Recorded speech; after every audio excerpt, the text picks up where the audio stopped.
and welcome to another episode of Literary Liberation Podcast. Today we have something different to show you, and that is our yearly wrap up for all of the books that Kristen and I read.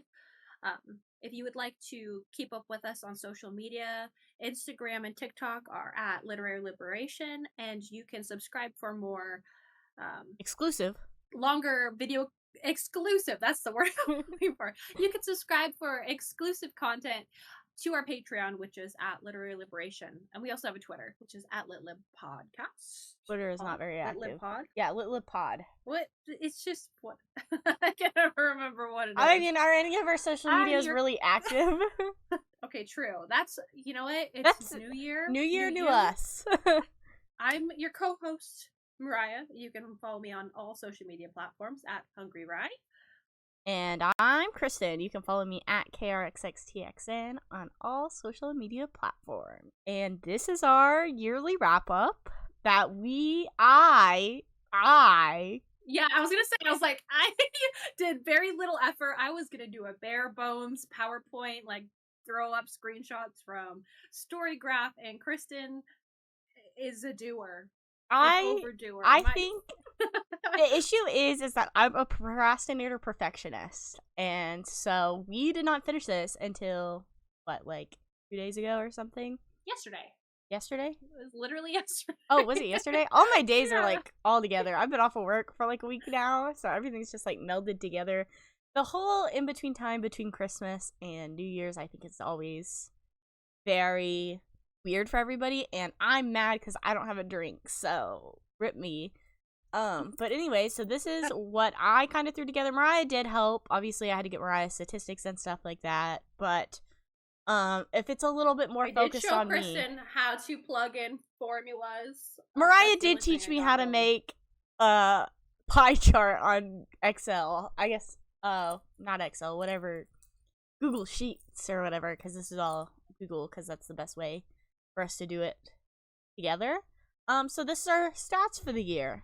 Starting with, these are our table of contents. We kind of formatted them easily, so you can kind of skip around to whatever you're most interested in, but I think it's all interesting. Okay, moving on. I like the way you said that. Chapter 1 is book statistics, so we're going to start with mine. My reading goal this year was 35 books, and I fucking crushed it with 50 out of 35 books.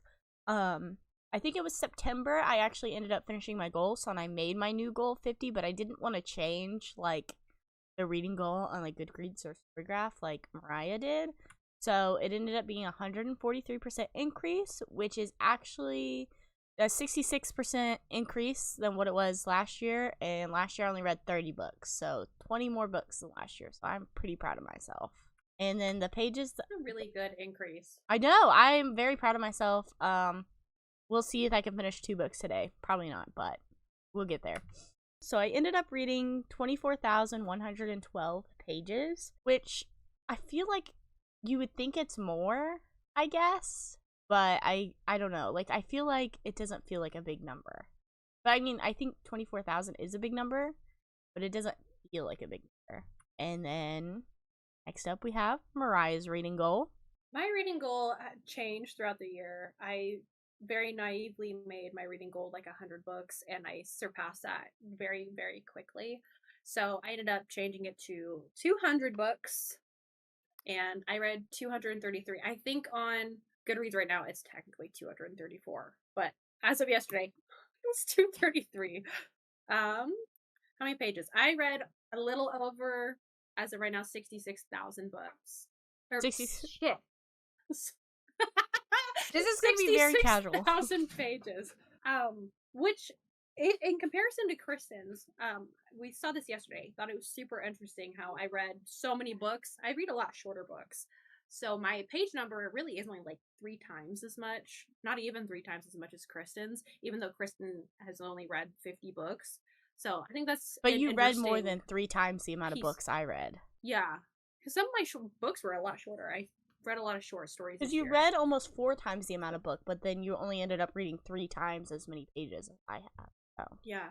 That's crazy, huh? Moving on. Crazy. So my moods that were read this year, I had adventurous at the most with 33 books for that. Dark, another big one, 31 books.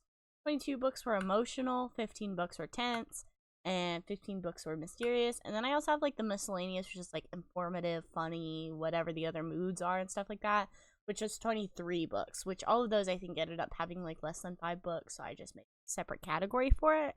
But I think this is pretty similar to what it was last year, and I think this makes sense considering I mostly read like fantasies, I guess, and I think most fantasies are inherently dark just because they almost always have death and stuff like that in them. And I think that these are kind of like overlapping genres, like some can be adventurous dark books or adventurous emotional books, but I do know that I do prefer more like substance going on in what I read, which I think, not saying that other books don't have like substance like that. I just think with adventurous being more active, I can enjoy it more. So that's usually what I gravitate to. I also think it's important to note that because I know somebody's going to ask where we get our statistics from, and we are both very religious about using Storygraph, and there's a whole rating system, and when people put the books in, they're adding these labels.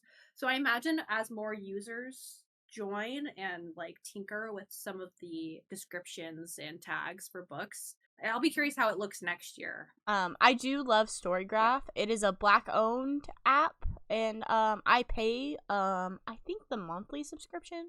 It's only like $5 a month or something, but you actually get extra statistics and stuff like that where you can like, what I've been doing every month this year is that I'll compare like my this year's month, last year's month, because I used Storygraph last year as well. And so it's really interesting to see how much I have increased because almost every month I've read more books and like that, and I can like directly see like my moods last year versus my moods here and that. And I think it's a very worth app to have. And I use Goodreads still, but I don't love Goodreads. The only thing I prefer about Goodreads over Storygraph is that I think whenever you make like your TBR shelf or like your want to read shelf, it's better than the way Storygraph works. But I do use both of them. Yeah, I think Goodreads on the computer is a lot better than the app. But too. the I don't know how Storygraph, you feel about it if you've been on there. I don't use it that often just because I think it's always, whenever I'm reading, I'm never at my computer. I'm always, because I have a PC, so it's not like it's portable or anything. So my phone is very portable and books are portable, and that's usually how I read, is with my books around. I never read sitting in this spot. I'm always laying on the couch, laying in my bed, or at work or something like that. I never read sitting here. So it's kind of like pointless to me to have like a desktop web application. Moving on to Mariah's moods. Yes, we had very similar graphs. My most read part of the pie chart being adventurous consisted of 122 books. My dark was 83 books, emotional 71 books, lighthearted 56 books, tense 39 books, and informative being 31. Sorry, it's light on my side. And then I had a miscellaneous tab, which had 111 books. And is that right? Am I reading that correctly? Yes, you are. Miscellaneous had 111 books. I had a lot of little slivers of random books that I picked up throughout the year, so we just put them all together because it would have been way too much to try to put on this. Well, because especially with yours, is that like a lot of your sections would be like, because you read so many books, so I think you dipped into a lot more like moods than I subsequently, because like you read more, you're obviously going to have more like individual genres and things like that.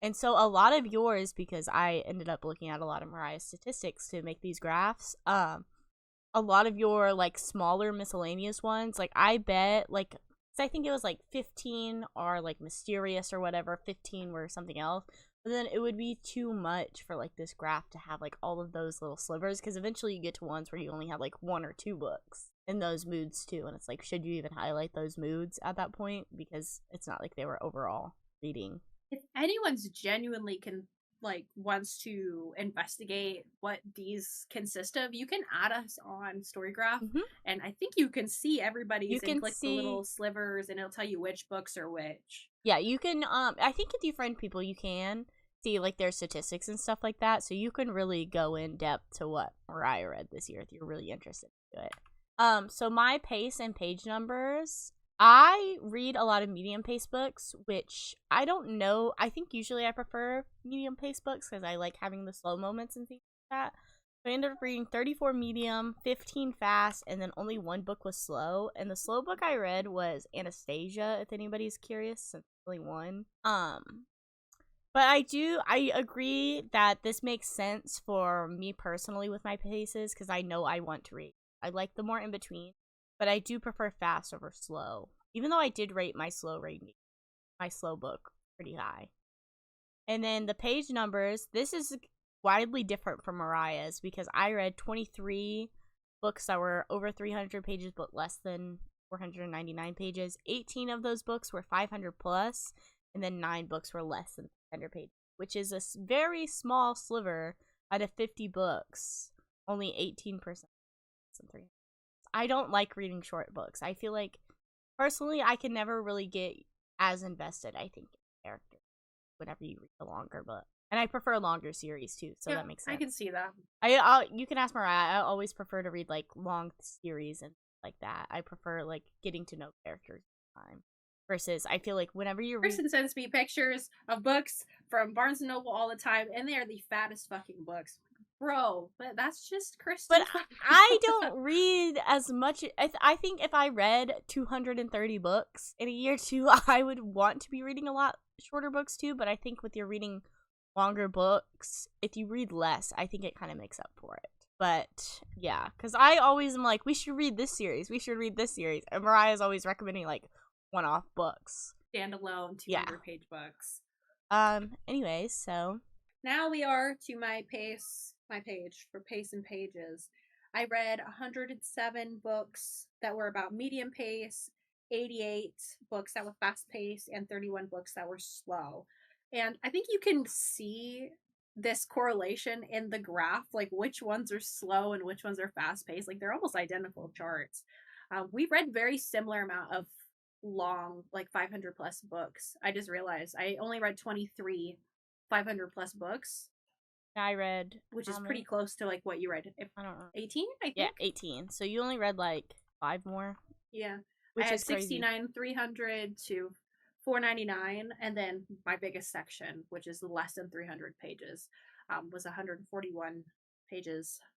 Or Jesus, why do I keep saying pages? 141 books, which that was mostly like Ruby Dixon books. I think novellas, because you read a lot of the novellas. Yeah, some novellas. I read a lot of short horror stories and weird smut that people would recommend. Unfortunately, those are in my brain and on my statistics. I wish they weren't. Well, because I know like the Goodreads wrap up actually talks about like what your shortest book you read was, and so what was your shortest book? It was Mary. I can't remember who the author is. I read it when we were getting ready to do the Tenders the Flesh podcast. Which was how many pages? People who 7. Okay, so my shortest book compared to that is 176 pages that I read this year, which was Coraline. Which you still read Coraline, but that was my shortest book, which I think I read it in like 2 hours actually too. So I wanted to read it before I watched the movie. That's really quick. Yeah, I think I can read pretty fast. But I don't think we have it on here, but on Goodreads, my average book length was 460 pages. It says on your Goodreads status if you want to look. So I think that's really interesting because 460 pages, like, which is like, obviously it's less than 500, but that's very close to the 500 end. So that means I'm typically reading longer books. Yeah, I'm sure this is backwards. 281. No, it's right. That was the average page length. So mine's almost double. Not quite, but almost. And then there's the see, it says Mary, and then Kingdom of Ash was 980. That was also my longest book, was Kingdom of Ash. But I wonder what my shortest book would have been without Mary. It probably would have been one of Ruby Dixon's books. Which are still like 50, 60 pages. Oh. Or Taken by the Tetris Blocks. It may have been that one. Oh, yeah. I forgot you read that this year. I'm surprised that didn't make it into less books. Okay, moving on. This is my most embarrassing graph of the entire slideshow. Considering I'm somebody who, I don't think I'm like, obviously I'm not active on Book Talk, but I am somebody that like, I don't know, I feel like I am relevant to those circles because you're very big in like nonfiction side of Book Talk, and so I kind of like, by default, like by proxy, I'm associated with um Yeah, and nonfiction with like TikTok. Socialist Hype House or the Vanguard, however you remember it. Yes. Back when there was hype houses, like political hype houses Which on TikTok, we were unfortunately one I of think are the making a big ones. comeback. But yeah, so I read 49 fiction books this year and then one nonfiction book that I finished. Because technically I am still in the middle of 3 nonfiction books, but the thing is with nonfiction books, I feel the only reason why, so the nonfiction book I finished this year too was Killers of the Flower Moon, and the only reason why I finished it is because I was going to see the movie. And I also finished that like right before I finished the movie. I was like in the previews reading the last like 10 pages or something. But comparatively, I do think that nonfictions are harder to finish because there's like, it's not that there's no reward for finishing it, it's that there's no like, I don't know, purpose or like, there's nothing that's really getting wrapped up like in nonfiction books. The only thing is that like it's like an overview of what all you just read versus like a fiction book. You can't not finish a fiction book usually if you're invested in the story and things like that, because like the nonfiction books I'm reading I very much enjoy. Like it's Women Racing Class, I'm reading Left-Wing Communism and Infantile Disorder by Lenin, and those are both very good, but there's never been a reason where I need to like actively sit down and finish those to discuss or anything like that. So I think that's why it makes it so much harder for me to finish fiction versus nonfiction That's like the nice books. thing that I enjoy about nonfiction is a lot of my statistics aren't going to show it either. Is that you can go into it, especially if you've gone to college, you know you can do this. You can read like the conclusion, so you know what to extract, and you can jump around to whatever you actually need. So you're not like rereading redundant information that you've already known. So And I I think don't know. It's harder to finish them start to finish. And I think that's also why, like, I'm very much like a linear reader person. Like, I can't jump around in that way. So I think that's kind of like the only things that I think I can usually consistently finish are like memoirs, because I think last year I only read one nonfiction book too. So, but we're just moving on from that. I'm gonna definitely focus more on nonfiction this next year. This was my year of digital. I think this is the most digital books I've read in a long time. Which last year I know I did read digital, obviously, because I think that's whenever I really got into my Kindle, because I love the Kindle so much.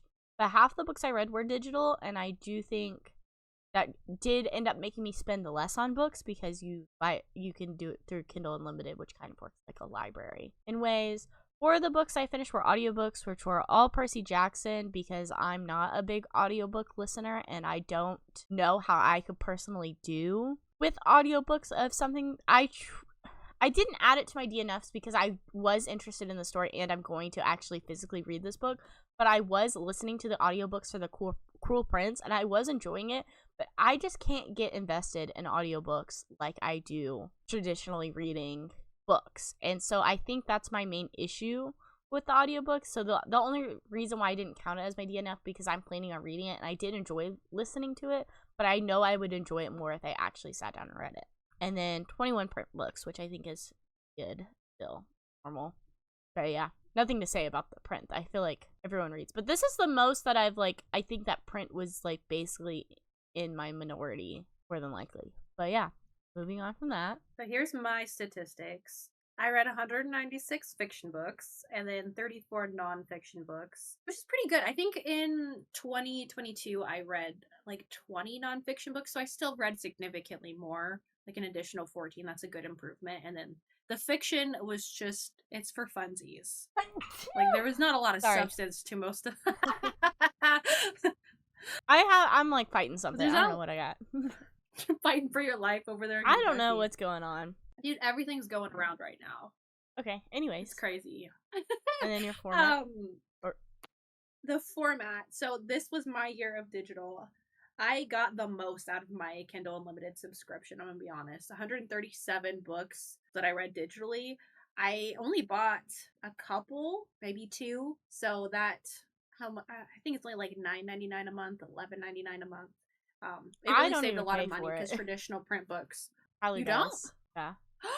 So oh my gosh, I didn't know that. Yeah, I don't even. But it's worth Tyler it. Tyler gonna hook me up? I think the only way we could is if we both use the same Amazon account. Probably. And I'm already letting my sister use it. It's okay. So, not that she reads. Damn her. Um, I read 88 print books, which was quite a lot. I need well, to because stack them all up and take a picture with them. this is a big difference for you too. Because last year you only read 20 books total, so I read more than you last year. But this year you like, which like, what were you even doing last year? Is my question. I wasn't reading any fiction. None of them were fiction. It was just nonfiction. So it was just But you like were reading them significantly reading and slower annotating. still too. If you compare it, because you still improved by 14 books if you just Well, I compare read it. Capital. Yeah. And Capital is a very long and that was like a month. Was just Capital. That's like the only book I could have read. And then I can't remember what the other ones I got through. They were pretty hefty books. Like they were very dense, and I think that's why I needed a break this year. So I just picked up fiction books and was just reading like random shit that I saw people recommend. And but I did read 8 not or audio. What am I saying? 8 audiobooks. I thought I read more. I think that statistic could be skewed. I'm pretty sure I did consume a lot more audiobooks, which I really enjoyed. I had Audible for a while, I have Audible too. which I I have so don't many necessarily points. recommend. Spotify. I know I had to like pause it. Yeah, I think Spotify is going to be my next one or free books. I go on YouTube and find other stuff. My issue is that Spotify you only get 15 hours a month for free. That's not bad. With the It's premium. about 2 books. If you have smaller books, I think But about it- 200 pages. It doesn't even to count. 250 is about 7 hours. Well, but it doesn't count. Even if you're listening to it like in 2 times speed, which technically that'd be less hours. So in 2 times speed, you're listening to 30 minutes, but you're technically listening to an hour of the book, right? But that even though you only listen for 30 minutes, that would still count for an hour. So I think a lot of people are criticizing Spotify. But I know if you have Spotify Premium, they do have a lot of like book talk books and on that. So that might be a good place to go. And then also, if you're a big audiobook consumer, which I don't know anybody that consumes more audiobooks than basically really. I don't either. They're nice for if you're driving. It's a hard transition for sure because I still struggle with some books. Like I have DNFs, like we'll get to it later. Some books that were just too much. Like you just cannot listen. In my opinion, listen to them and get everything that you could possibly need out of it. But it's a really good tool to listen and read a physical book if you're having a hard time like getting through it. That's like my favorite thing to do. That is a good idea. Well, I think what the thing is with a lot of Marx's work, you can find the audiobooks for free on YouTube and things like that versus like other like fiction. I feel like listening to fiction books are so hard, especially whenever there's so many characters and things like that. And that's one of the main reasons, like, I like The Cruel Prince, and the lady did do voices for the different characters and things like that, but it's just, like, there would be so many times where I'd be like, I have no idea who's talking right now, for real, you know? And I think that's one of my main gripes with, like, especially listening, because I listen to so much more, I consume so much more fiction than that. And I think I will try to do the audio and physical book, but I don't know if that'll count towards the audiobook more or what. I don't know. We'll see. We'll see how this goes. So next we have my genres, which 33 of them were fantasy books. So obviously my main majority out of 33 were fantasy. Next up were romance books, and I think a lot of these overlap because I cannot recall a single book. Well, I guess there are a couple books that I read that were just, like, romances. Like, I guess Credence would be considered a romance, or, like, Haunting Adeline would be considered a romance. But I do think out of these 17, quite a few of them also overlap with the fantasy, where, like, they're secondary romance. And young adult, which I think is crazy, because I feel like I talk about young adult more than I read it, but I love the young adult novels. I usually like them more than I like traditional adult books, if you want to call them. And then 8 LGBTQIA plus books. I can only think of one off the top of my head that was actually, like, explicitly LGBTQIA plus. But other than that... Is that Masters of Death? Oh, no. I mean, I guess that's one. I was thinking of I Kiss Shara Wheeler, I think it is, by Casey McQuiston. I read that in, like, March or something. Here. I bet if you were to click on that, it would be Masters of Death. I feel like Babel might be in there. I don't know. I don't think Babel would be, because there's no real romance in Babel like that. Probably Six of Crows in Crooked Kingdom. I didn't read Six of Crows this year. I read that last year. Okay, we have Legends and Lattes. I don't know what it is. Legends and Lattes. Oh, yeah. Which, hot take, didn't like that book. How to Lose the Time War. King of Scars, which King of Scars actually does make sense. not that you've read it, but spoilers, it does have two queer characters in it that are main characters. At least like in that Crooked Kingdom, Legend, Mariah's favorite series. True, Masters of Legend Death, and and then Hollow. I Kissed Shara Wheeler, which is what I recalled, and then Rule of Wolves makes sense as well. Cause like, I don't know. I feel like whenever I think of like LGBTQIA+, I feel like it needs to be like almost in the forefront to be considered that. Well, like, I mean, Rule of Wolves and King of Scars obviously do. Like, Nina is canonically bisexual in the series. And so, and then, like, who even is LGBT in Masters of Death? I can't even remember. Oh, I guess Fox and The main characters. Brant, Yeah. whatever. But I feel like, I guess since in my mind, the romance isn't, like, the main aspect of it, I don't know why, which I think is a dumb like bias to have in my head where it's like if it's not romantic it's not LGBTQ+, but it is just something I guess maybe because I have consumed more romance books that I kind of feel like, you know, does that make sense? Yeah, it needs to be like more impact because I can totally see like the Time War. Yeah, that makes sense. But some of the other ones I'm like Legend makes sense. Yeah, I get it. That was like a pretty like focal point of it. Yes, but I don't know so much about like if you would think just the existence of queer characters being presented. Yeah, because like present. I think in the King of Scars duology, there definitely is a lot more focus on Nina's bisexuality versus Crooked Kingdom and Six of Crows. It does not focus on it at all because she is in like a hetero relationship in those two books. That even though she is a queer character, you don't feel like the queer experience. I guess Jesper and Wylan are also queer. I kind of forgot about them. But, like, I don't know. Whoops. But do you know what I'm saying? Like, I just feel like if it's, like, they're major characters, but I feel like since their sexuality isn't, like, I'm more focused on, like, the action of these books. So I feel like I can't focus on, like, the queerness of characters. But I do think that does make it better that they're more just, like, there. Like, they don't have to have a romance aspect of it. But it's just crazy to me because people would look at these books and be like, oh my god, there's queer characters, they're shoving it in our face. But I feel like they were so, like, minor in it that, like, the only ones that really did feel major were, like, the ones that are, like, significantly these two characters getting together, which is why I thought of, like, I Kiss Shara Wheeler, like, Legends and Lattes, and, like, the Time War. Those feel very queer to me because, like, they're actively, like, pushing the relationship. Versus, like, Six of Crows and King of Scars, like, obviously they do have, like, queer relationships into it, but since it's not the focus, I don't, I guess, actively realize it as much, but I think that's also, like, queer and stuff like that, you don't, it's just, like, regular life, so it's not like I'm, like... I feel like if someone were to recommend those books to me as, like, oh, if you want to read some, like, LGBTQIA books, and you were to read Six of Crows, I would get frustrated. Yes, exactly. Like, that's because it's just not enough. Like, even you know, it's definitely like a subgenre, I guess, but it's not a main genre that I would put those in. I'm thinking that's more in the fantasy, more in the action realm than it is like versus. But I do appreciate that there are books with queer characters, even if they're not major like plot points. I do think that should still be happening in books. Anyways, moving on to Mariah's genres. Oh god. Okay, so I read 147 romance books, 95 science fiction books. I'm gonna be honest, those overlap because it was Ruby Dixon. That's what that was. It's a science 62 fantasy books. Yeah, because she writes science fiction romance. Yeah. And then 20 erotica. But your politics is so close to the erotica, it actually kills me. Like, those are right next to each other on the graph.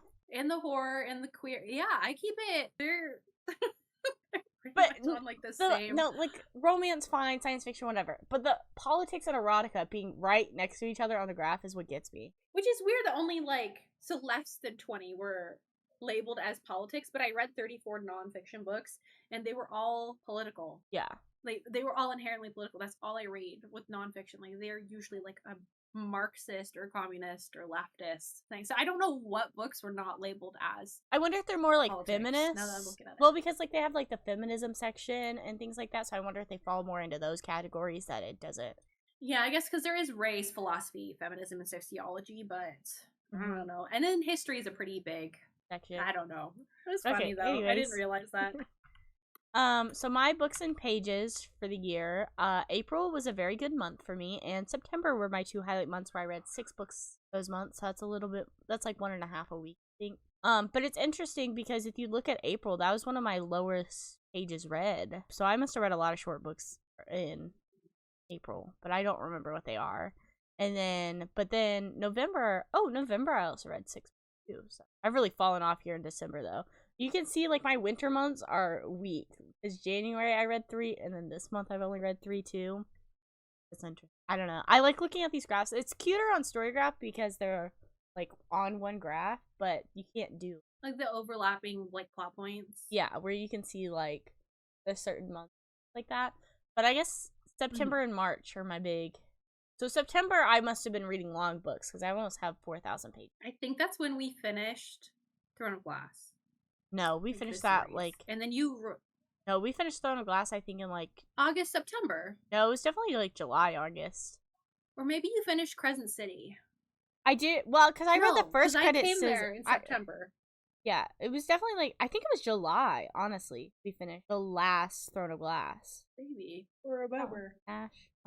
Yeah, we finished that July 9th, which I think is why I only read 2 books in July because of Ash. I don't know what the other one was, and that's also my birthday month. So One of the biggest letdowns. That's a whole other hot take, though. But anyways, Mariah's books and pages. I feel like mine are very similar. Like when you look at the charts, like the amount of pages read versus the amount of books they kind read of have the shorter. same. Like you had the same highs and lows, pretty. Yeah, September was a slow month because I traveled across the country and I got sick, so it was just a long one. And my 9-year-old. Yeah, December has been the worst month so far. I think for both of us. I have been so busy with even November. November, December have just been a lot. The holidays get you. Yeah, the holidays. And we really cracked down with, and you've been editing a lot of the content and then just trying to like keep up, stay afloat with life.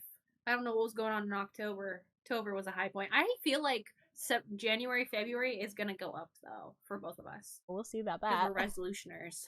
You know, but it's like when people go to the gym really religiously for a month. Like that's your July was pretty good for books. That's your most read month, but it wasn't your most read pages. Yes. You were reading all your short books. They were really short. Yeah. Okay. I also read outside a lot with the kids, so that's probably why. That's why your summer months are so much higher. You can see Then once it gets too hot in August, it falls. Yeah. And when the smoke comes out, I'm done. Yeah. All right. So my most read authors I feel like they're pretty typical, especially because me and you very much fell into that book talk thing, which is like the Sarah J. Maas. So I read all of her like Moss verse, whatever you want to call it. Mariah and I both read all of those. So that was my most read author. So next year, she probably won't be on this list. So if I do read anything of hers, it'll be 1 book, I think. I have no plans on reading this. Leigh Bardugo for... She does not write very fast. No. Leigh Bardugo would have been more, but sorry, not trying to... It's okay. She's like not even a book a year though, because like when did the last Crescent City come out? Years ago? Yeah, maybe like 2 years ago. Yeah. But also COVID, so like you can't hold that against her. But I don't know how long it takes for her to write most books. She's sitting inside all day. Leigh Bardugo 4, which would have been more technically, but I started reading the Grishaverse in November of last year, so that's like kind of like the overlap. I think I finished all of the Grishaverse in February of this year, so that. Suzanne Collins, Mariah and I did a buddy read of The Hunger Games, so we read the 3 Hunger Games original trilogy together, and then the new movie came out this year, so I was very much in the Hunger Games phase, and so I read. This was Mariah's first time reading the Hunger Games, so this was my second time fully reading the series, and then I read the prequel as well, so that's why she's up there. I read the first 4 Percy Jackson books because the show was coming out, so I'm trying to basically be as ready as I could for the show. I still have to finish the last one. We'll see if that ever happens. And then Neil Gaiman, and then also the new Rick Riordan book did come out this year too, so that was also why I was reading it. Neil Gaiman, I read 3, which was Coraline, The Graveyard Book, and Good Omen. And then Frida McFadden 2, we read the Housemaid series for the podcast that had difficulties on. And then Karina Howe, which is the Hollow Legend Anthology, which is its own conversation that I don't want to have right now, which is 2 books, which I think it's interesting. We're about to compare your most read authors, which is a lot more books than what this is. For I think this shows that I don't read a lot of the same authors. I kind of read a lot of different ones. Yeah, for sure. Versus Mariah's most read authors are... I'm the opposite. I read the entire Rubyverse, which was about 95 books. Does it say? Yep. Oh, there it is. 95 books. I read all of Sarah J. Maas books, which was 15 books. Same I one. read 7 Karina. I think it's Holly, but I don't know for sure. We don't know her. Yeah, you should ask her. Best season her. 7 of Kate Roberts books, which is like the monster smut that was going around in like February. So it's an interesting time. I read 5 of Leah Bardugo, or not Leah, Lee Bardugo books, which was the Shadow and Bone trilogy, and then the 6 of Crows and Crooked Kingdom. Technically, I really like both read of those. More Lee Bardugo than I have this year, because I think, what was mine, 4? Yeah, 4. And then I'll read the last 2 this year. And Nikki St. Crow wrote the, what's it called? I can't remember what it is. It's the Peter Pan, like there's 4 in the series. They're very short books. They're fun, but it's like a reverse harem. It's something. 3 of Somé Sketcher. She writes the Sinners Anonymous series. 3 of Eric LaRocca. Eric LaRocca writes horror shorts, so those are always good. I read 3 H.D. Carlton. I didn't feel the need to read any of the other spin-offs, so I read the Cat and Mouse duet, and then Does It Hurt, which I think I like Does It Hurt more than the Cat and Mouse. Now that I look back on it, I think that was better. And then Suzanne Collins. I read the 3 Hunger Games, which I was very impressed by that little trilogy. Imagine if I read that earlier, I would have been like a super fan girl, making Peeta Malark Tumblr posts. We love Peeta in this house. Anyways, but I think it's interesting that you read so much more of like I love Lee Bardugo, but I've only read 4 of her books this year. But I think I read all of the Grishaverse, and I don't really know. I want to read like the Ninth House and Hellbent, but I don't know if there's another book coming out within that series. So then kind of like, I'm not somebody who likes to start series while they're coming out. I think it's very frustrating to have to wait around for a book. I feel the same way about like TV series or anime, which Anyways, these are Kristen's ratings. So I had 8 5-star books. I actually have to look them up real quick because I don't remember what all of them are. 8 5-star books of the year, which Credence. It was no, definitely not. Which is interesting because like of like all of my like individual like from like the 0.5-star rating, because I do 0.25 and 0.5 and 0.75 ratings. This is the highest on my graph for Story Graph. It's my highest one. Is the 8 for 5 stars. I bet I can guess what the 5 are. There's 8, so. Crooked Kingdoms, King of Scars, Rule of Wolves, Masters of Death, Babel. You're wrong already. Crooked Kingdom's not on there. I thought you read that this year. Did you not give it a 5-star rating? I did not give it a 5-star rating. I think I gave it a 4.75 or 4.5. Oh my gosh. So controversial. So do you want to try that again? There's 8 of them, not 5, by the way, because you said 5. Oh shit, that's right. What have been the other ones? Coraline. Yep. For sure. Mm-hmm.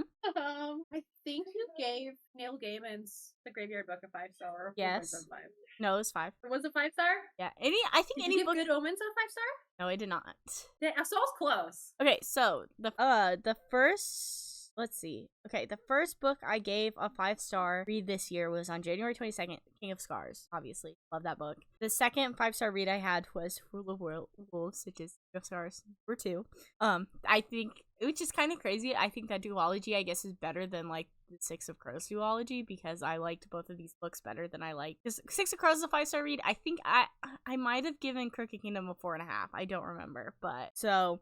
And then for a long time, I didn't have any other 5-star reads. I thought like that was gonna be it. And then the second half of the year, it kind of like pushed me over, because then I read Coraline, which was a 5-star read. And then after Coraline, Masters of Death was a 5-star read. Then after I finished Masters of Death, it was Percy Jackson, the first one, The Lightning Thief. I think that is a 5-star book. I love that book so much. And then we have The Graveyard Book was 5 stars, Babel was 5 stars, and then Killers of the Flower Moon. So those are the 8. And then for my 4 stars, anything that fell under like 4.75 or less, that was 19 books. So that was my highest, like I think that's my most section was like 4-star area reads. My 3-star reads, anything that fell under there, that ended up being 15 total. So I think if they're on like the higher end, because I had 8 for 3.75, 3.5, that's kind of like I mostly enjoyed, I guess I would say, but I never like felt strongly about them.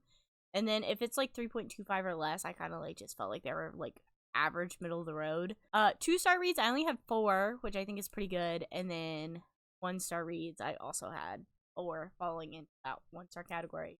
With 1, my lowest rating 5. Which makes my average rating. We'll get into what that is. Yes. That makes my average rating this year 3.76 stars, which I guess that means that I think I mostly enjoyed what I read. And now we can go into Mariah's ratings, which are nothing. I don't. I hope you're hungry for nothing. I don't know why. I read it and I track my pages and everything, but I do not rate them on Storygraph, and I barely rate them on Goodreads. So we're gonna work on that this year. Moving on to my DNFs. I only did not finish. I'm declaring it a DNF, even though, yes, I know The Cruel Prince technically should be on here, but I don't count that as a DNF. I count that as a pause and restart for this next year. My 3 books. First one, Twilight. I've read it. I don't remember the last time I read it. I think it was pre-COVID, so maybe 2019 was the first time I read it. So I already know what happened, so I was trying to do the tandem read with Midnight Sun, and I got about halfway through both of them, and I was like, I can't do this anymore. I already know what happens. I have no interest in reading these again. I don't want to do the series again or anything like that, so I just gave up on them. And then another book that I DNF'd this year, Ugly Love, which I had already also previously read. So all of these books are my DNFs because they were rereads that I was not fully into, but anything that I read for the first time this year, I pretty much finished, which I think is interesting, I guess. I don't like to DNF books, especially if I don't know what's happening. I'm a genuinely very curious person, I think, and so I think the issue is that since I'm so curious that if I usually want to know what's happening, even if I'm not enjoying the book that much. And quite a few of these books that I probably maybe would have DNF'd, we were reading for the podcast, so then I had to finish them. But yeah, now we have Mariah's DNFs. Which is a lot. 14 books. I mean, I guess it's not too bad, comparatively. Like, how many books I did finish versus how many I just chose not to. Twilight, I read when I was 12 years old, so I went to reread it, and it's exactly what I remembered. So I had no desire to read it again because nothing's changed. Like, I don't know what I thought I'd forget, because I read it not too long after it had come out. Like, it was still being written, like the whole series is what you expect. Funny enough, Kristen's favorite book of the year, I just got bored. It was fine. That's more than one of my 5-star reads. 2 of my 5-star reads are on your DNFs. Right. And one of my 4-star reads. That's okay. Anastasia was not a 5-star read. That was a 4-star. It is very long. I tried. I got 200 or 300 pages in, so it wasn't like I didn't give it a good college try. It's 600 pages. I'm impressed that you finished it. I think if you really like the story of Anastasia, however, I'm just too much of a Bolshevik simp, and I didn't grow up watching that cartoon. I love the Anastasia movie. I hope they fucking die. I hope they die the whole time, and so it's just hard to root for them. Brutal Obsession was one of those dark romance Wait, before you move on from Anastasia, I just want to say is that I'm a communist, and I do not I hate the whatever the fuck the Romanovs. I hate them. The Tsars? I hate the Tsars of Russia. I very much support what the Bolsheviks did, and I was very much rooting for them in the entirety of this book. But I think this is a great example of how you can enjoy things, but you also need to be able to think critically about things that you enjoy, which I think is something that Book Talk does not do. They enjoy things without critically enjoying them, and I think Anastasia is one of those, is that, I understand that, the entirety of, the Tsars are wrong, and, watching them grow up was really cringe and things like that, but the overall story I just enjoyed, and I actually finished this, 600-plus page book, that I think it was worth it within the storytelling, but I can critically analyze it to see that this is capitalist propaganda in very many ways, and so I can critique it in that way, and I think that's why it's not a 5-star read for me, because even though I enjoyed it, and I sat down, I read it very quickly too. I think it took me less than a week to read. Is this in defense of Anastasia? But it's not a defense, because I think people need to understand that you can critically enjoy things, and that is Anastasia is my critically enjoyed novel, and I think that's something. I think people should just make sure that my issue is that people enjoy things and then they feel like they have to defend the Five Nights at Freddy movie. You're dying on the hill that is a good movie. That is not a good movie, and I can accept that Anastasia is not an objectively good book, but I still enjoy it, and I think that's fine. You can enjoy things that are inherently bad or not having the best messaging. Right. Which is how I felt about FNAF. Like, I know, like, from an outside perspective, like, it doesn't translate right.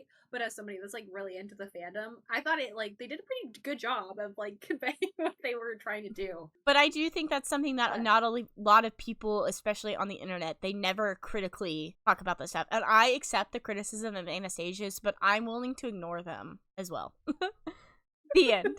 But don't read Anastasia, especially if you're a communist. It is not, like, the best, but I think it's one of those trashy things. It's kind of like Manacled, if anybody's read that, which I also read that this year. But I won't say anything about that because I don't make it canceled for my opinion on Manacled. That could be a video essay in itself. Manacled? Yeah, you should do that. Then I would have to reread it. No. Just, like, talk about it. Not necessarily a video essay. So I misspoke. I should have just said. I feel like me doing, like, talk shit about it. Okay, just go ahead. You can finish going through your DNFs. Okay. Tell Me I'm Worthless was advertised as being, like, this anti-fascist, like, horror. No. I read, like, 76 pages of it. It sucked. Histories of the Transgender Child. It was too dense to listen to as an audiobook, so I had to stop. I would buy it as a physical book and, like, work my way through and annotate it. Then I could see. 19 Claws and a Blackbird was by the author who wrote Tender as the Flesh. That just sucked ass. I was so excited to read it, and it's not even that long. It's less than 200 pages, and I couldn't get through it. Noam Chomsky's 9/11. Okay, he hold started on. making some really off. What? Am I talking too fast? No, you're talking perfectly fine, but I think there's 15 books here. Did I miscount? Am I crazy? I just counted them twice. 1, 2, 3, 4, 5, 6. 1, 2, 3, 4, 5, 6. There might be 15 books. I don't know. Anyways. 15 Noam books. Chomsky's 9/11. He started saying some really out of pocket stuff about, like, Stalin and He's an ANCOM. Like, so it makes sense. Thorne's Dove is supposed to be, like, a Lord of the Ring inspired, like, Outlander type book, which is basically like a Ruby Dixon knockoff. And okay, if I wanted that, I would read Ruby Dixon. Technically, this is one of my DNFs too, but I didn't count it because I only read, like, a page of it, and I was like, yeah, I'm not reading this. This is one of the free, like, Kindle books. 2 chapters, I think. Yes, which I have a lot to say about, like, the stuff your Kindle day. But I digress. Midnight Sun, I'm going to return to that, but we were trying to do the tandem read, and it's so repetitive, it was kind of difficult. Yeah. Percy Jackson, I'll probably end up rereading that. I just put it as a DNF because I was trying to clear out my currently read 100-Year War on Palestine. I was listening to that, and then got taken the down. audiobook, like, I used to, like, it was on YouTube. It got taken down. Like, the account got taken down, so that sucked. I think it's free on, like, one of... They're, like, philosophy puzzles. I thrifted that book, and it was just really boring. And it didn't really do anything for philosophy. It was, like, philosophy for beginners. Theories of International Politics and Zombies. 15 pages in, motherfucker doesn't know anything about Marxism. That was your first DNF of the year. Opinion. I think, wasn't it? Yeah, I remember your video about it. I saw it and was so upset and was like, well, fuck this. I should have expected that from a zombie book, if I'm gonna be honest. And then the last one was This Is Your Brain on Parasite. It was the same thing. It was an audiobook. It was fine. I was listening to it. It was kind of scary, if I'm gonna be honest. But the audiobook got taken down, so I couldn't finish it. Okay, moving on. Yeah, that's what I read. And now we are on our favorite books of the year, which I think will be a significantly more fun section. But the statistic was a big chunk, I think, of a lot. But favorite books. My top 3 favorite books. Number 3, we have King of Scars. Leigh Bardugo will never let you down, let me just say. Every one of her books, I don't think I've rated a book lower than 4 stars of any of her books that I've read. I think Leigh Bardugo is my tried and true. I love her. I cannot wait to read The Familiar in this coming year. I will be reading that because it is a standalone, which I am very excited for. That might be my most anticipated read this year. But I think this is a great, whenever I finish this book, I finished reading it at like 3 a.m, which is whenever I finish, I think, most of my books. I wanted to scream so loud, but my boyfriend was sleeping next to me. So my Goodreads review for this is just, because I was like, I cannot wait for you to finish it because it's fucking insane. Like, This is my what is it? Roman Empire. This is what The Roman Empire. I think about the ending of this book all of the time because, like, I'm somebody who I did not know anything about, like, the Grishaverse going into it. I just, like, randomly started it and I really enjoyed all of them, so there was no spoilers for me, and the ending of this book is so crazy. I don't understand why more people aren't talking about it ever, but whatever.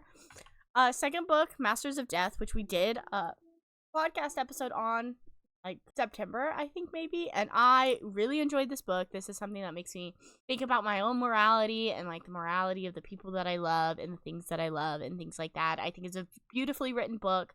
I think it's very nice, it's a cozy read, I think, which is not something I usually, which is crazy. I call this a cozy read, but I think there are some very high stakes in this book. But comparatively, I feel like it is very like relaxing, and it's a very sweet read, and I enjoy it very much. And my number one read, there is no way you could ever beat Babel, the most perfect book ever written in history. And I remember I've been so scared to read this. I've been like thinking about it like all year about reading it, but I was like, this is not, I can't have this be better than like Six of Crows or King of Scars. And I knew it was going to be the better fantasy book because I just know R.F. Kuang goes into that politics and things like that I think other authors are scared of. And I think I knew as like a Marxist Leninist, it was going to be everything I wanted, and it was everything I wanted. And I cried like a baby after I finished it. Moving on.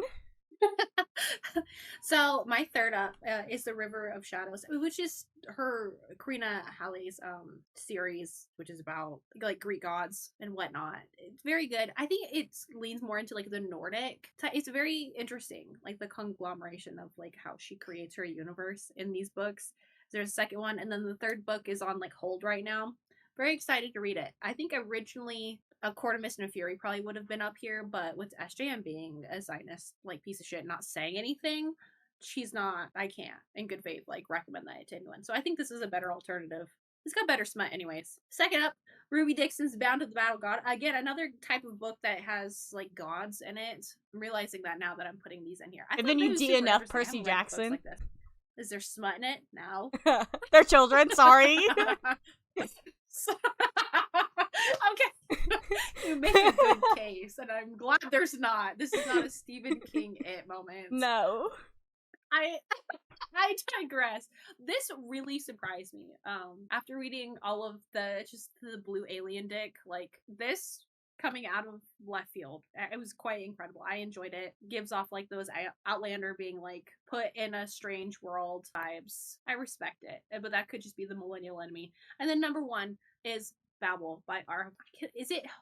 Did you ever look up the FAQ on how to pronounce? I thought it was Kuang. Is it Kuang? Okay, or Kuang. That's how I've heard other people say it. Perfection. It's literal perfection. It's literally a 6-star read. Like, you can't rate things 6 stars. I've never been so blown away. And I look at the reviews of like people that gave it a 1 star, and it's very clear that they don't have any sort of like political education or class consciousness. She does such a good job of just concisely, eloquently touching on Orientalism, colonialism, white women liberalism, and also white women liberalism, and then also tying it into the most unique magic system that I have ever read or stumbled across. Like, it is so different than anything I'd ever seen, and it's beautiful. Like, the magic system is it's speechless completely. It's the only book I cried over, and I'm on fluoxetine Prozac. So that is a very hard task to accomplish. So the fact that this, I would have put in the clip of you at the, because I made Mariah record her reaction from the last couple of pages of this book, because I didn't, like, you kind of know where it's going, but I didn't think it would make me so emotional, but it did. And so I have like pictures, like you can make them into videos because they're like live photos that I sent to Mariah, me crying. And I was like, oh, I'm even like prepping Mariah for this, so she probably won't even cry. But it's just that emotional that you're just like, you can't even hold it in. And like thinking about the ending like makes me like tear up still.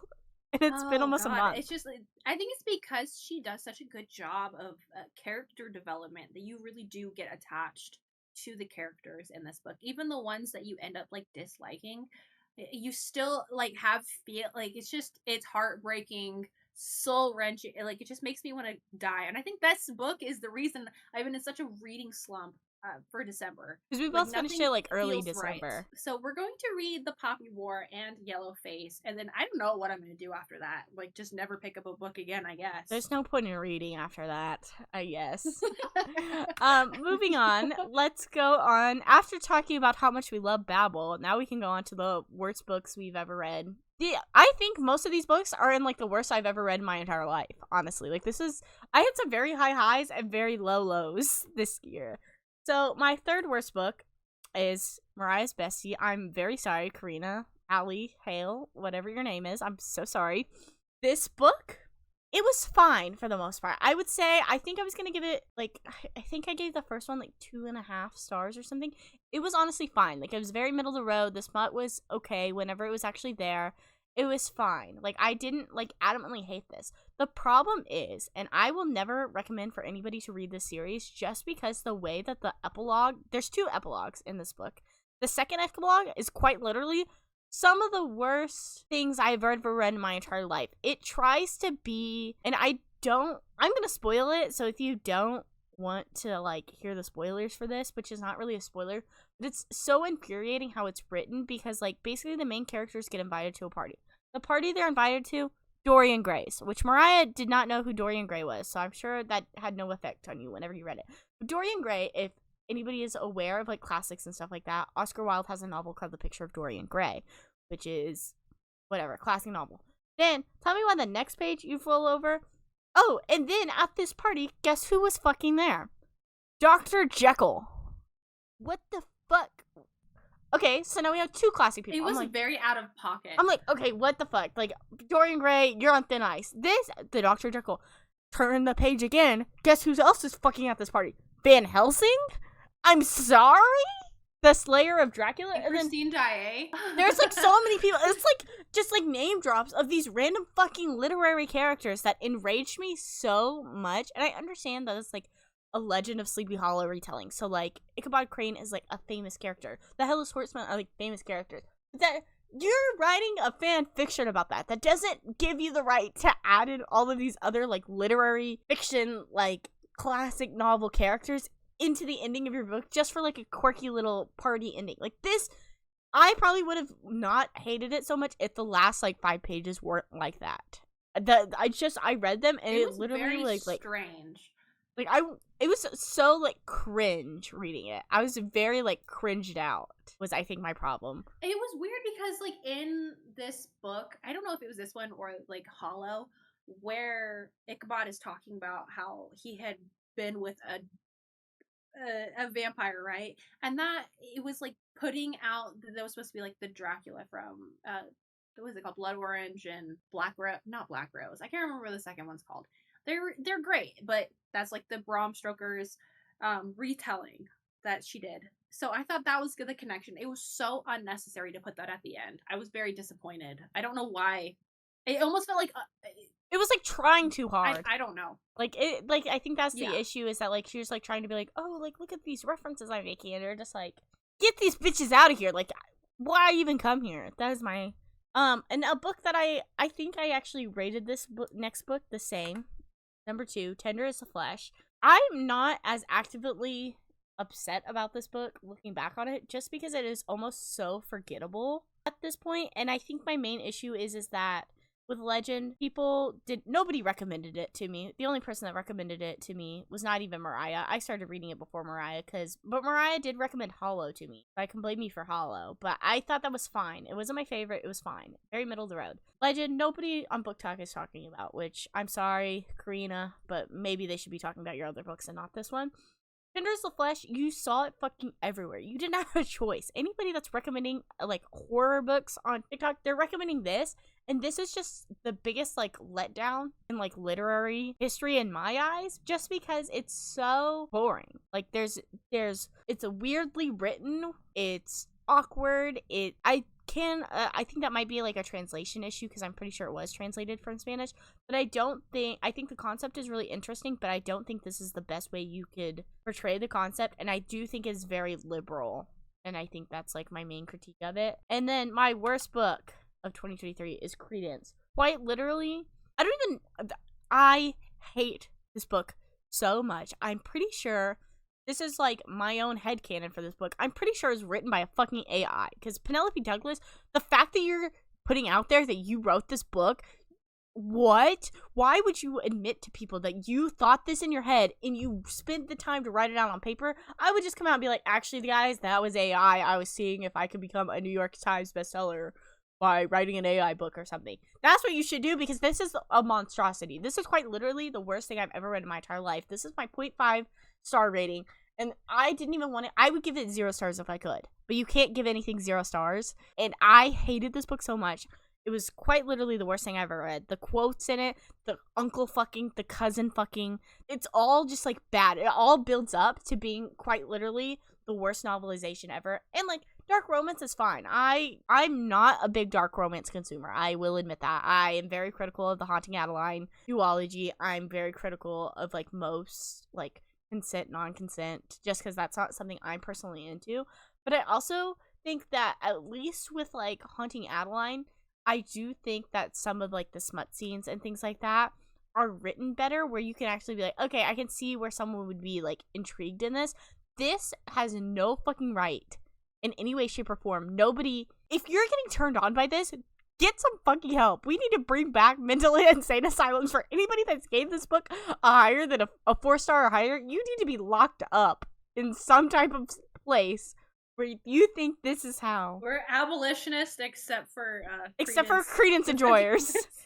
Anybody, if you enjoyed this book, I get it, enjoy what you want, but I don't think there's any type of way that I will ever be able to appreciate anything you recommend me ever. I don't think I'd ever want to talk about it online, even if I found it enjoyable in some ways. Like, why would I want to recommend? Why would you tell people that you enjoyed that?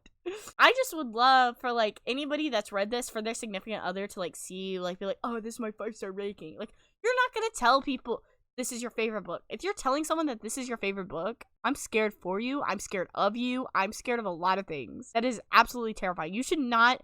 I don't even want to admit to anybody that I've read this book. The only reason why I will is because I hated it so fucking much. Anyways, now we can go on to Mariah's. So, my third worst book was Womb by Duncan Ralston.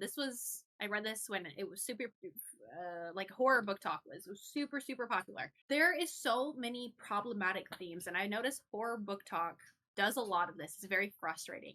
I felt it was very misogynistic. It felt as though the white author just wanted a vehicle to be able to say like a variety of slurs. I thought it was very anti-sex worker. The depiction of a back alley abortion in it was like unnecessary. I don't really think it like played. That's like what like it leads in like, why is it called Womb? It's like your and I womb. also think like women in this were more like the vehicle to be like the horror of. It was just not like I can't even say like, oh, body horror is fine. Whatever this was, it was not great. Also, the author is like a weird centrist and like has made tweets and shit about like horseshoe theory. So his politics were already questionable to begin with, but this book was just dog shit. Anyways, my second one was also Credence. Again, very misogynistic. None of the characters were great. They're not likable. And I think they're meant to be like redeeming characters. I just didn't like how they put a 17-year-old in a position to fix the problems of like a 40-year-old man and his sons who had trauma when she was going through her own trauma. Like, I did not like that as like a trope. It's just bad. It's just like all around bad. It's giving like Trapped from Headstrong vibes. I don't know. Like, if there was a song to like just Headstrong, I'm gonna take you on. That's what I thought of. Anyways, it's very much. Wait, first place. Before you move on to your first place, I think Credence is very much like, I'm surprised a man didn't write this. And the fact I am very surprised a man didn't write it. A non-binary person wrote this, straight to jail. Personally, as like a non-binary queer person, it's embarrassing. It's so embarrassing to see like your fellow like queers like the sound of the world. You used the queers right there as a slur. That was the slur use of queers right there. You're queer too. What do you mean? It's fine. I know, but just like, you know, like, you don't say the word queer. Is it no? It used to be a slur. I reclaimed it. Well, that's what I'm saying. But that's how you're using it as a slur against Penelope Douglas. Okay, we can talk about your number one now. Sorry, I just hate that book, and I can't wait to purge it from my mind. In case you didn't know, Chris and I are both queer. I think that's important. We maybe in like societally like presenting like cis hetero relationships, but we're very much not. I don't know. Do whatever you want with this clip. It's just. I'm sorry. No, I read another Penelope Douglas book too. Of the word queer. The thing is that I read a different Penelope Douglas book and it was fine. Like, it wasn't anything to like write home about. This is just so god awful. If you want more, there will be an episode about Credence coming out. Some point, whenever. It's already out. No, it's not. Whenever. We've been having technical difficulties, so it's okay. And I've been sick, so. It'll be out at some point. Moving on. Very first on my list was American Psycho by Bret Easton Ellis. I hated this book. 400 pages. The movie is great. I love the movie, so that's why I wanted to read the book. I did not know it could be so bad, and this is another one where it just felt like murder porn, where the author just really wanted to describe very vile and awful ways to defile and debase women and violently assault. Like, it's fucked up. It's really bad. Like, I can look past like the child being killed in this book, but like the way the women and especially like sex workers were treated in this book, it makes me very much question Bret Easton Ellis, who is also queer. This is another queer author. He's a gay man. Just like, why write this? I don't know how many people like they enjoy this book. It also is very, very. It's a slog. It's very slow, unnecessary. Fuck it. Yeah. There we go. Moving on to our goals for 2024. Kristen and I already did this yesterday unintentionally, so it's like rehashing some of the stuff we've already gone through, and I already feel like I got some of my rants out. But yeah. Okay. Here we go. Let's get into our reading resolutions. My reading resolutions for 2024. I want to read 55 books. That's 5 more that I've read this year. Because we are recording this. This will probably not be out for a little bit, but we're recording this on December 31st, 2023. So even if I finish the 2 or 3 books that I want to finish today, which we'll see if that happens, I want to read 55 books, which is a little bit more than a book a week, which I think I could really do, especially if I'm not reading as long of books and things like that. And I think if I plan out my TBR more, I can do it well. Anyways, I want to read at least 5 nonfiction. I think it's sad that the last 2 years that I've only finished 2 nonfiction books in 2 years. So I want to finish 5 nonfiction books. I think I can do it.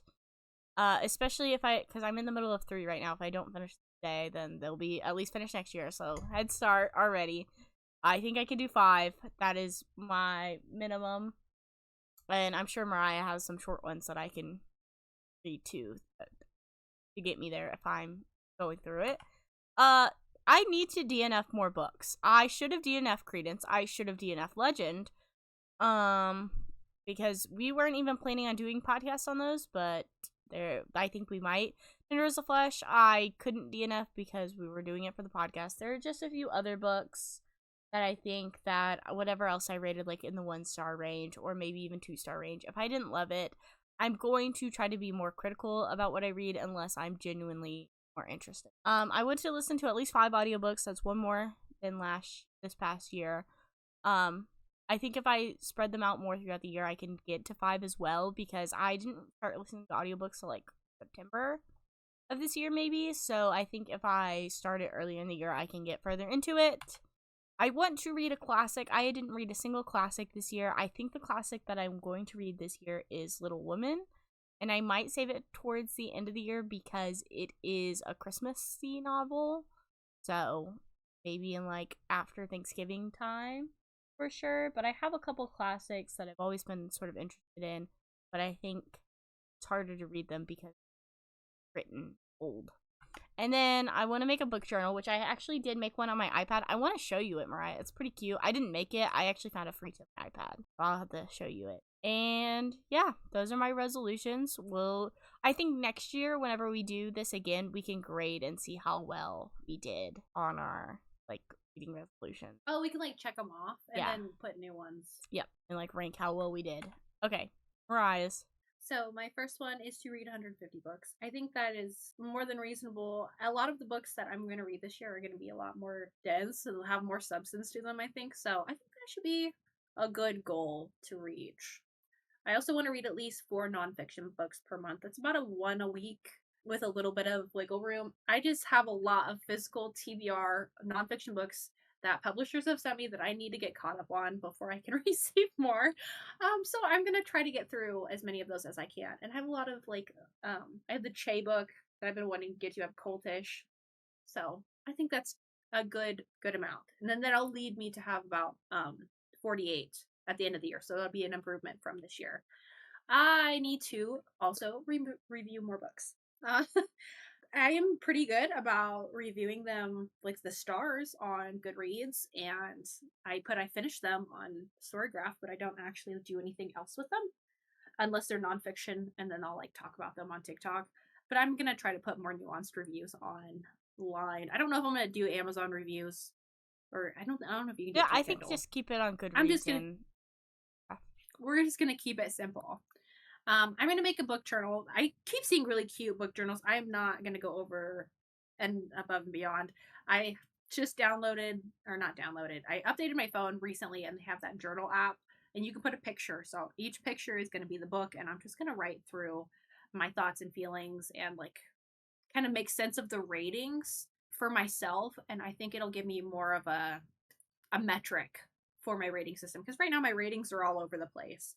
So yeah, Mariah sometimes be rating stuff very out of pocket, giving things 4 stars that should get 1 star. I agree. And then, like I said before, get through more of my physical TBR. I have a shelf in my room right now that is just TBR. It just sits. I got it all organized this last couple of weeks. I have like the kid books, or like they're not YA, but they're middle grade like children's books. Middle grade, I suppose. On the bottom, it's got like Howl's Moving Castle and stuff on there. So I really want to read all of those. And then the middle shelf is just the random general fiction that I have. I have a lot of horror books and some books that we're going to read for the podcast. Like I have the first Poppy War, but I don't have the rest. I have the first book of Belladonna, but I don't have the rest of them. So it's just random ones that I have bought throughout the year. I need to go through and like purge. I should have put on here that I need to purge my bookshelf. I'm gonna do that. I'll do that today. I'm gonna purge it. Now I can finally get rid of them all. You should make a TikTok. And that's it. Those are purging my bookshelf. Make more room for my Tolkien. Okay. And then that's it. Thank you for watching. We have our Patreon at Literary Liberation, Twitter at LitLib Podcast, TikTok and Instagram are Literary Liberation. This has been our wrap up, and we will be back same time next year. We will do another PowerPoint. This is us. I'm going to hold us accountable, Mariah. We're going to do another PowerPoint. Maybe not the same exact format, but we will try to compare our stats from this past year. Because I think, at least for you, this is like kind of like more keeping track of your stats than you did the year before, is it not? Because I had Storygraph last year too, so mine are like, I can compare mine. But I think with us doing both the book journals and stuff like that, we can kind of be more in depth and more into like that book talk. We need to be more. I think the issue is that we read just fine, but we don't book talk enough. And I think that's something that we both. And we both have enough under our belt. Because I was looking at some of the people who are like bigger, like book talkers, and even in like nonfiction, and some of them only finished like 30, 40, 50 books. So we're right there. Well, I'm right there with them. With my 50 books. So I think that's definitely something that we should do. And then maybe eventually we'll work on like reading vlogs. I don't know how to format those or record them. But that is it. Thank you for watching.